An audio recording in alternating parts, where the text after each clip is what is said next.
দর্শক, আমি এখন রয়েছি ঢাকার 13 আসনে। আসলে আর মাত্র 5 দিন পর জাতীয় সংসদ নির্বাচন অনুষ্ঠিত হতে যাচ্ছে। ঢাকার 13 আসনে যারা ভোটার রয়েছে তারা প্রার্থীদের কাছে কি চাচ্ছে সেই বিষয়টি আপনাদেরকে দেখানোর চেষ্টা করব, এবং ঢাকার 13 আসনে কে এগিয়ে সেই বিষয়টি কিন্তু আপনাদেরকে দেখানোর চেষ্টা করব।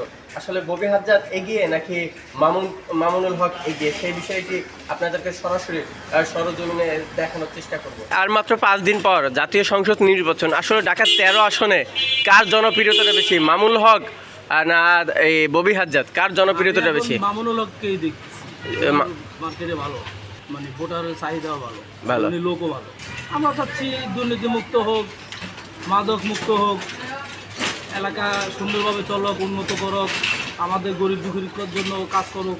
ঢাকাতে ববি হাতের জনপ্রিয়তা বেশি পাস করবে, জনপ্রিয়তা বেশি। আমরা চাই, আমরা এই এলাকাটা হচ্ছে যে আপনার সন্ত্রাস মুক্ত চাই। তারপর হচ্ছে এই এলাকাটায় মাদকের আসক্ত বেশি। আমরা চাই যে ববি হাতের পাস করে উনি যেন মাদক মুক্ত, এই 13তে যেন মাদক মুক্ত করে।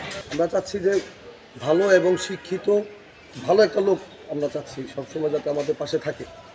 আর এখানে অনেক সমস্যা আছে আমাদের জনগণদের, যেমন ওই সোয়ারেজের প্রবলেম, এখানে পানি জমে, এগুলি নিরসন করবে। এবং গ্যাসের প্রবলেম, গ্যাসের ওই পাইপগুলি ম্যাক্সিমাম ফাটা, এইগুলি সব ঠিক করবে। এখানে মনে করেন যে ওই সব জিনিস নিয়ে সমস্যা, বিদ্যুতের সমস্যাটা একটু বেশি থাকছে এখন আর কি। ওই পানির ব্যাপারটা, পানিটাতে আয়রন বেশি, ঠিক আছে। এরকম আবার মনে করেন যে জনগণ যারা করে এই দিনমজুর, ঠিক আছে, ওনাদের সমস্যা। ভালো লোক খুঁজতে যাই তাহলে আবার ববি হাজ্জাদই আমাদের জনপ্রিয়। হ্যাঁ, অবশ্যই, কারণ উনি ভালো লোক। সুন্দরভাবে আমরা চলাফেরা করতে পারি স্বাভাবিকভাবে, এটাই চাই আমরা। সাদাবাজ মুক্ত, বস্তার মুক্ত, এইগুলি আমরা চাই।